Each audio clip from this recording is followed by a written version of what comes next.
manifestó a mí hace ya mucho tiempo diciendo: con amor eterno te he amado, por tanto te prolongué mi misericordia, por cuanto en mí pusiste tu amor. Yo también te libraré, te pondré en alto, por cuanto has conocido mi nombre. Me invocarás y yo te responderé. Contigo estaré yo en la angustia, te libraré y te glorificaré, te saciaré de larga vida y te mostraré. De la autoridad no de Cristo en el creyente, ni la autoridad de la iglesia en medio de la sociedad, sino de la autoridad del esposo sobre la esposa y de la esposa sobre el esposo. Uno de los textos que vamos a considerar en todo esto va a ser el siguiente, Primera de Corintios, capítulo 11, del versículo 2 en adelante, que dice de la siguiente forma. A ver. Dice: os hablo, hermanos, porque en todo os acordáis de mí, y retenéis las instrucciones tal como las entregué. Pero quiero que sepáis que Cristo es la cabeza de todo varón, y el varón es la cabeza de la mujer, y Dios la cabeza de Cristo. Todo varón que ora o profetiza con la cabeza cubierta, afrenta su cabeza. Pero toda mujer que ora o profetiza con la cabeza descubierta, afrenta su cabeza, porque lo mismo es que si se hubiese rapado. Porque si la mujer no se cubre, que se corte también el cabello, y si le es vergonzoso a la mujer cortarse cabello o raparse, que se cubra. Bien. Fíjese usted, hermano, que una de las cuestiones que ha venido trayendo una serie de problemas en los tiempos de hoy en relación al matrimonio es lo siguiente. A nosotros se nos enseñó de que el hombre era esposo de una mujer y la mujer era esposa de un hombre cuando se casaba. Eso es mentira, eso no es lo que considera la Biblia. La Biblia considera todo lo contrario. La Biblia considera y lo contempla de la siguiente manera: de que en el mismo momento, cuando el hombre toma a una mujer para sí, para Dios, ya están casados. No hay ningún material histórico ni bíblico donde se contemple el casamiento de pareja, como lo conocemos nosotros. No existe en la Biblia. A nosotros nos enseñaron que para que una persona esté casada tenían que ir al prefecto, al jefe civil o al pastor o al apóstol para estar casado. Y eso lo que ha abierto es la oportunidad de que personas irresponsablemente forniquen y adulteren sin darse cuenta que desde el primer momento que se acostaron ya son esposos delante de Dios. Ejemplo, y a manera de pregunta, ¿quién casó a Adán con Eva? Dios. No, ellos se casaron. Se desposaron.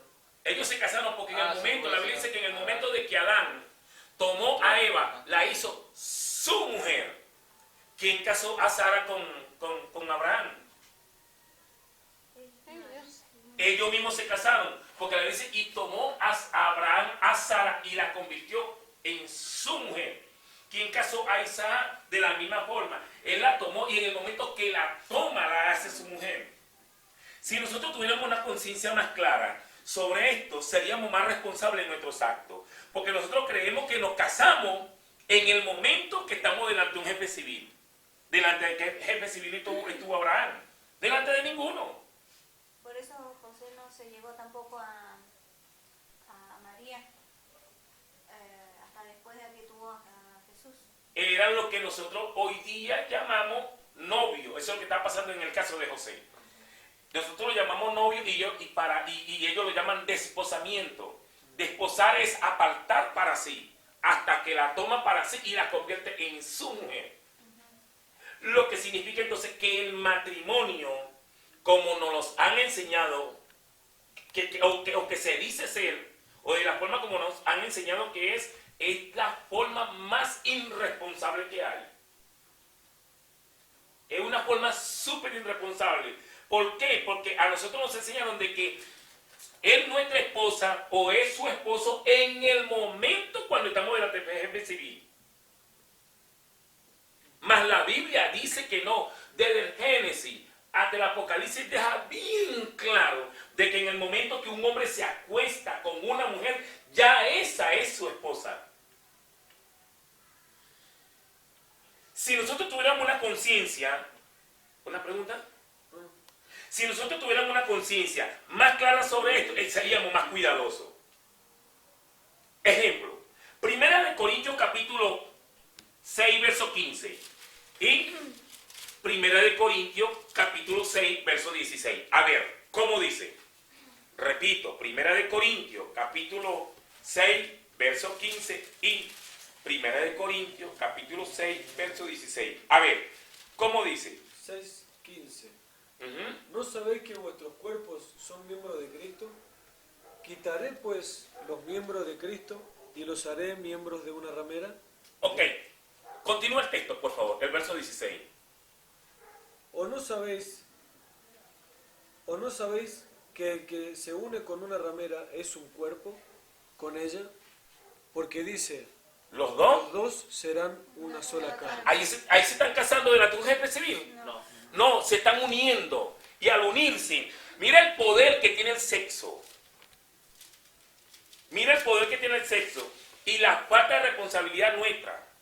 Damos gracias a Dios que estamos en Cristo Jesús. La Biblia dice que el que se une a una ramera, un cuerpo es con ella. Lo que significa que si esa ramera se acuesta con 1000 hombres, el otro hombre que se viene a acostar con ella se está acostando automáticamente con 1000 hombres. ¿Viste la responsabilidad? Tenemos que ser responsables con esto porque nosotros creemos que nos libramos o que no nos estamos casando en el momento. Mira, en el momento cuando nosotros nos acostamos con una mujer, indistintamente que vayamos o no vayamos delante de un jefe civil, automáticamente nos estamos haciendo un cuerpo con ella.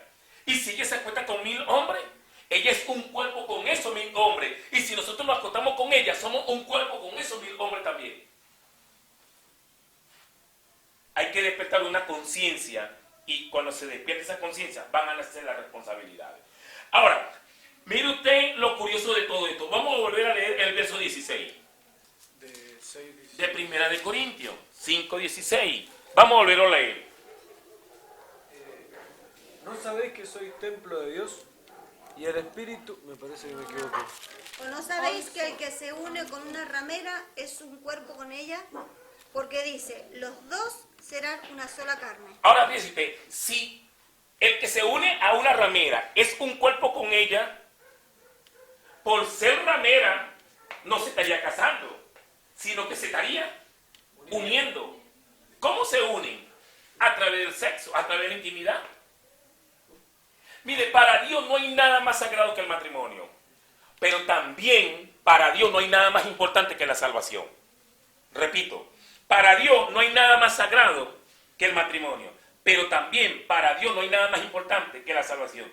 La Biblia dice, de modo que si alguno está en Cristo, nueva criatura es. Lo primero que sucede en nuestras vidas cuando llegamos a Cristo es que Cristo nos va a divorciar de cualquier pareja que hayamos tenido en el mundo. ¡Ey! No estoy diciendo que nosotros nos tenemos que divorciar. Nosotros llevamos una vida desordenada cuando no éramos cristianos. ¿Ve? Y entonces cuando llegamos al Evangelio, Dios nos va a divorciar de todos esos pactos que nosotros hicimos cuando no estamos en el Evangelio. Yo no estoy diciendo que Dios nos va a divorciar de nuestras esposas o de nuestros esposos. No. Lo que estoy diciendo es que cuando uno no estaba en el Evangelio, se acostó con 600 mujeres, lo primero que Dios va a hacer es romper ese pacto para que venga en nuestra vida o se active en nuestra vida un nuevo pacto, como lo dice Colosenses capítulo 2, verso 14. Colosenses capítulo 2, verso 14. A ver, ¿cómo dice? Colosenses capítulo 2, verso 14. ¿Cómo dice? 2:14. Anulando el acta de los decretos que había contra nosotros, que nos era contraria, quitándola de en medio y clavándola en la cruz. Ahora fíjese usted, en la antigüedad el matrimonio no se podía disolver o se disolvía de modo voluntario.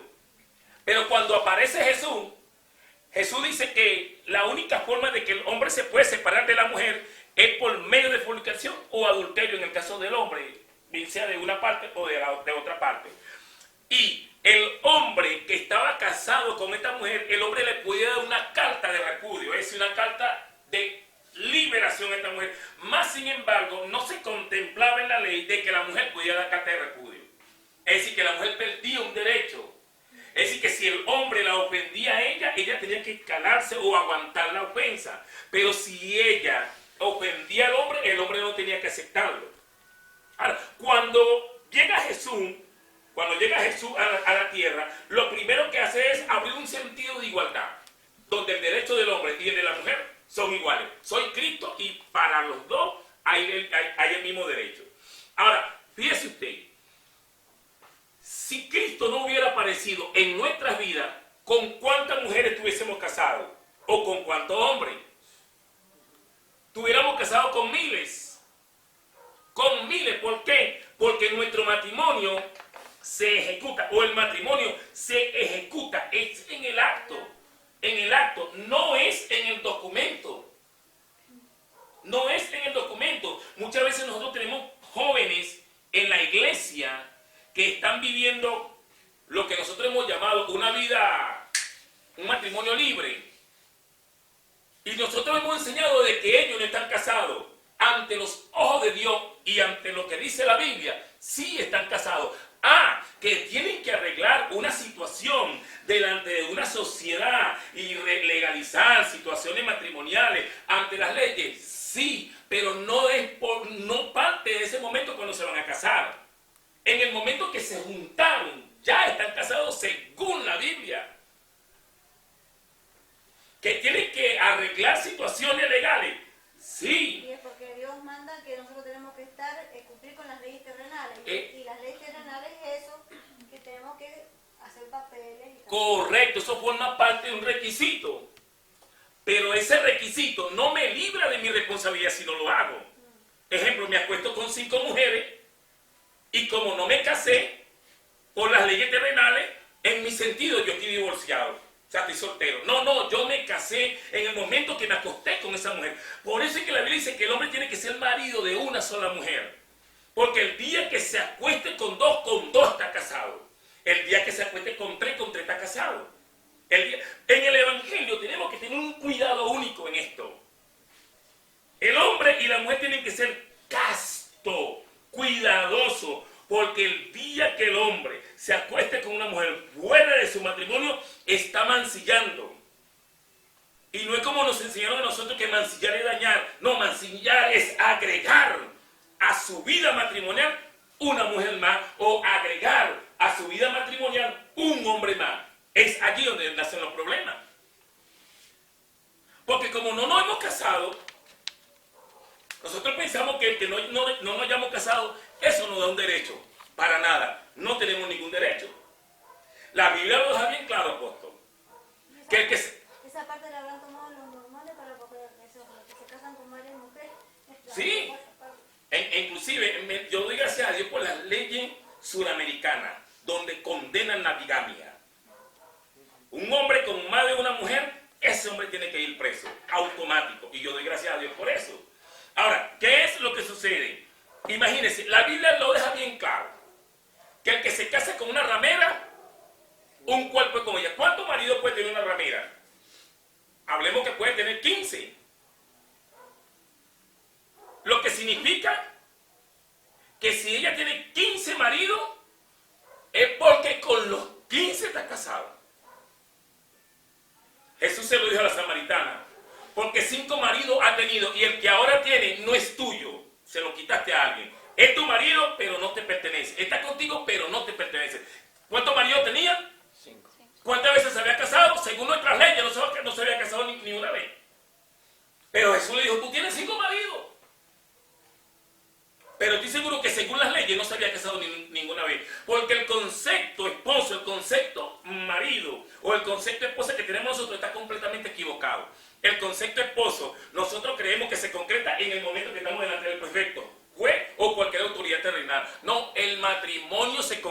en el momento cuando me acuesto con una mujer que no es mi esposa. Tan sencillo como eso. Si me acuesto con 10 mujeres, estoy casado con 10 mujeres. Doy gracias a Dios por la palabra. Amén. Que me divorcia de inmediato. Amén. Me divorcia. Cometí 10 errores. Doy gracias a Dios. La gracia de Dios va a abundar para conmigo. Y Dios va a borrar mi pecado. Pero el que Dios borre mi pecado, tenemos que tener cuidado de no abusar y no hacer mal uso de esa gracia. Bien, la otra situación que hemos venido considerando y que es bueno que consideremos en esta noche, habiendo partido precisamente de ese punto, es sobre la autoridad que tiene que ejercer el hombre en la mujer. La mujer a través de la historia ha sido denigrada, ha sido tomada muy poco, o sea, cuando se le toma en cuenta a la mujer, cuando a la mujer se le da un derecho se le quitan 10. Vamos a volver a leer, vamos a leer 1 de Corintios capítulo 11, verso 7. Pero vamos a comenzar la historia del verso 1. A ver, Carlos, del verso 2 en adelante, de 1 de Corintios, capítulo 11. Os alabo, hermanos, porque en todo os acordáis de mí y tenéis las instrucciones y retenéis las instrucciones como os las como las entregué. Ajá. Pero quiero que sepáis que Cristo es la cabeza de todo varón. A ver, ahí. Pero quiero que sepáis que Cristo es la cabeza de ¿quién? De todo varón. Que de todo varón. Pero antes de ese texto dice, o unos versos más adelante dice que el hombre es la cabeza de ¿quién? De la mujer. Correcto. El hombre es la cabeza de la mujer. Y dice que la mujer debe cubrirse la cabeza. A nosotros nos enseñaron malamente, nos enseñaron mal y nos dijeron lo siguiente, de que la mujer tenía que cubrirse porque la costumbre judía, que yo no sé qué más, que esto, mira, buscaron lo mínimo un argumento. Pero la mujer no tiene que cubrirse por cuestiones de costumbre. La Biblia habla claramente que tiene que cubrirse por causa de los ángeles. Los ángeles no se van a meter en costumbre. Los ángeles no tienen que ver nada con costumbre. Los ángeles tienen que ver es con derecho. Los ángeles tienen un buen rato sobre la tierra. Y ellos no van a velar para que las costumbres se conserven. Pero sí van a velar para que nuestros derechos se activen en nuestras vidas. Ahora fíjense usted, la Biblia dice que el hombre es la cabeza de la mujer. Lo que significa entonces que una mujer casada no tiene como cabeza a Cristo. Sino el marido. Tiene que cubrir a su marido. Tiene como cabeza es al marido. Es decir que Andrea, Maylene y la apóstol tienen como salvador a Cristo. Okay. Pero como cabeza los tienen ustedes que son los esposos. ¿Ve? Ahora, cuando la Biblia dice que tiene que cubrir su cabeza, eso está tan claro que lo complicamos. Porque todo lo que está fácil en la Biblia lo complicamos. Y todo lo que está difícil tratamos de solucionarlo. Mira la facilidad de todo esto. ¿Quién es la cabeza de Andrea? Lo que significa que cuando la Biblia habla de cubrirse, no se trata de que ella tiene que cubrir la cabeza de ella. Aquí no está hablando de la cabeza de ella. Porque la Biblia habla específicamente que dice que tú eres la cabeza. Dice que el hombre es la cabeza de la mujer. Cuando dice que tiene que cubrirse su cabeza o tiene que cubrir la cabeza, no se refiere a lo de ella. Se refiere a la cabeza tuya. ¿Cómo te puede cubrir a ella a ti? Cuidándome, orando por nosotros. Claro. Oraciones, cuidando, velando, estando siempre pendiente de ti. Ahora tú no puedes cubrir tu cabeza. Por eso yo le tengo que cuidar a él. No, porque tu cabeza es Cristo, tú no puedes cubrirlo a él. No sé si me voy a entender. Amén. La cabeza del varón es Cristo, pero tú eres la cabeza de la mujer. Ella te cubre a ti y Cristo. Ella te cubre a ti y Cristo te... O sea, tú eres la cabeza de ella, Cristo es la cabeza tuya y Dios es el Padre, es el Supremo, es la cabeza de todo. Dios es la cabeza de Cristo, dice. Exactamente. Lo que significa que a Cristo, ¿quién lo cubre? El Dios Padre. A Cristo lo cubre Dios. ¿Y Cristo a quién cubre? Al varón. ¿Y al varón quién lo cubre? La mujer. Simple. Ahora, usted me está diciendo que Cristo se puso un velo, si lo entendemos como lo hemos explicado por años. Si lo entendemos como lo hemos explicado por años, estamos diciendo entonces que Cristo se puso un velo. Porque Él tiene que tener su cabeza cubierta. Y si es como nos lo han explicado, entonces Cristo debería andar con un velo. No, pero eso no tiene nada que ver con eso. Cubrir viene del sinónimo proteger, abarcar. Algo más profundo que Que algo tan super. Oye, está muy bien eso, apóstol. Algo más profundo que en comparación con eso, que es tan superficial. El velo es tan superficial que lo que tiene que cuando habla de cubrirse la cabeza, abarca mucho más. Cubrir es proteger. A nosotros nos enseñaron más. Ejemplo, mira lo que nos enseñaron a nosotros. A nosotros nos enseñaron que el hombre es la cabeza del hogar. Eso no aparece en la Biblia en ninguna parte. Eso no aparece. Eso es antibíblico. Porque si el hombre es la cabeza del hogar, tendríamos que ver al hombre y a la mujer fuera de la casa. No están ninguno de los dos del hogar. ¿Quién se somete a quién? Dice que el hombre es cabeza de la mujer. Eso sí es lo que contempla la Biblia. Porque él va a ser cabeza dentro del hogar y fuera del hogar. Pero si lo tomamos como nos enseñaron de que el hombre es cabeza del hogar, bueno, vamos a salir a la calle y arreglamos este asunto. ¿Ah? Salgamos a la calle, apóstol, entonces, y resolvemos este asunto rapidito. No sé si me estoy a entender. Ahora, sigamos con el asunto del matrimonio y lo que tiene que ver con la cabeza. Ejemplo, yo le voy a poner un ejemplo, pero lo vamos a ir desglosando a medida que vayamos avanzando en el tema. Miren la situación que se presenta. La mujer casada no tiene a Cristo como cabeza, pero sí tiene a Cristo como su Salvador. La mujer que no está casada tiene a Cristo como cabeza y como Salvador. En el momento que la mujer se casa, le está diciendo a Cristo, Cristo, hasta hoy tú eres mi cabeza. Desde ese momento, ella está cambiando de cabeza, pero no de Salvador. Ejemplo, en el momento que Andrea se casa contigo, ella le dijo a Cristo, Cristo, hasta hoy eres mi cabeza. Lo siento, hasta hoy. Imaginémonos a Cristo. Bueno, ¿y cómo es así, Andrea? No, es que seleccioné a Juan Pablo como cabeza. Y Cristo no tiene ningún problema. Cristo no se pone celoso. Porque él lo primero que va a considerar es que ella no se queda sin una autoridad. Ella no se queda sin una cabeza. No sé si me estoy a entender. Al considerar que ella no se queda sin cabeza, como tampoco se va a quedar sin Salvador, allí no hay problema. Porque ella te va a entregar una autoridad a ti, pero tú más tarde se la tienes que entregar a Cristo. Cristo no tiene problema. Es decir, que todo va a regresar a la misma mano, a Cristo. ¿Ve? Ahora, ella está rechazando a Cristo cuando se casa contigo y te selecciona por cabeza. No, eso lo estableció él mismo. Por consiguiente, como es algo establecido por el mismo Cristo, podríamos decir que es algo que se constituye. Y todo lo que es constituido se convierte en institución. Por consiguiente, si el matrimonio es algo constituido por Dios, automáticamente se convierte en una institución. Podríamos partir entonces de ese punto diciendo que el matrimonio es una institución. Desde una institución se emana autoridad, se imparte autoridad y se rige con autoridad.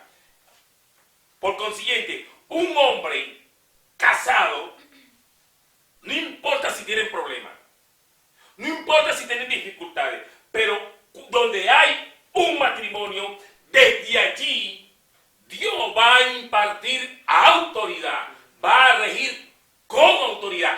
Tomando en cuenta esto, que matrimonio no son 4 paredes. Para Dios, hogar no son 4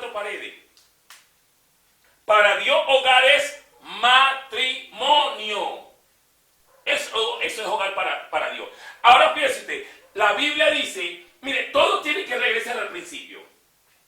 En el momento que usted se casó, apóstol Rubén, con la apóstol Marcela, en el momento cuando usted se casó sucedió lo siguiente. Y voy a poner un ejemplo. ¿De dónde fue sacado el hombre, la mujer? Del hombre. Es decir, que la mujer no fue creada.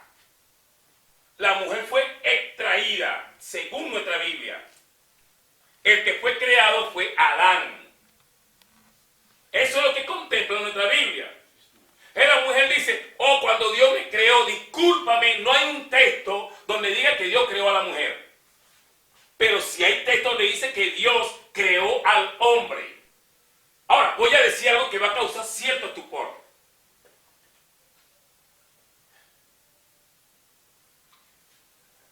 ¿Me creerían si le digo que Dios creó al hombre con dos sexos? Sí, eso lo dijeron, pero no me acuerdo con lo que decía. ¿Sí? No, la Biblia dice en Génesis, dice que y varón y hembra lo creó. ¿Dónde estaba la hembra? Estaba dentro.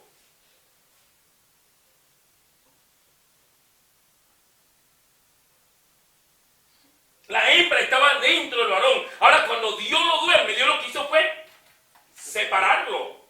Se puso a la mujer de un lado y puso al hombre de otro lado. En este caso, yo le doy gracias a Dios. Sí, porque era necesario que esa parte aterciopelada, esa parte bonita, sea distanciada del hombre o sacada del hombre para que el hombre la pueda tener al frente. Nosotros hemos dicho y nos han enseñado cuestiones como esta. La iglesia es la novia de Cristo. Por Dios. Ahora bien, yo creo que lo comentaba con usted, apóstol Asenjo. Si la iglesia es la novia de Cristo, entonces la iglesia y Cristo no son un cuerpo. No, porque tiene que ser esposa para ser un cuerpo. Tiene que ser esposa. Lo que significa que si la iglesia y Cristo son un cuerpo es porque ya se encontraron. Ya intimaron, ya hay intimidad entre la iglesia y Cristo. Entonces ya son esposos. Y si son esposos, hubo una boda. Y si hubo una boda, ¿por qué estamos esperando la boda del Cordero? Ajá.